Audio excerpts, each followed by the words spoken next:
حضرت عمر بن عبدالعزیز رحمۃ اللہ علیہ کا حجاج کے حاکم کو حاکم نہ بنانا۔ حضرت عمر بن عبدالعزیز رحمۃ اللہ علیہ نے ایک شخص کو کسی جگہ کا حاکم بنایا۔ کسی شخص نے عرض کیا کہ یہ صاحب حجاج بن یوسف کے زمانہ میں اس کی طرف سے بھی حاکم رہ چکے ہیں۔ عمر بن عبدالعزیز رحمۃ اللہ علیہ نے ان حاکم کو محضور کر دیا۔ انہوں نے عرض کیا کہ میں نے تو حجاج بن یوسف کے ہاں تھوڑا ہی زمانہ قیام کیا۔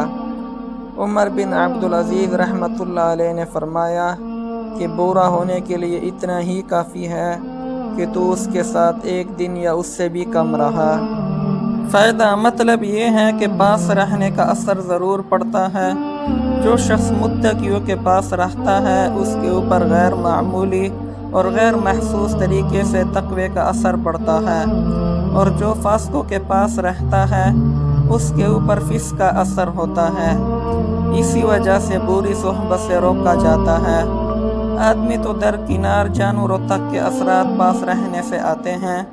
حضور اقدس صلی اللہ علیہ وآلہ وسلم کا ارشاد ہے کہ فخر اور بڑائی اونٹ اور گھوڑے والوں میں ہوتی ہے اور مسکنت بکری والوں میں ہے۔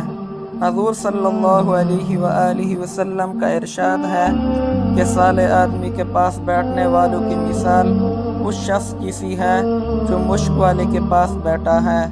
اگر مشک نہ بھی ملے تو تب بھی اس کی خوشبو سے دماغ کو فرحت ہوگی۔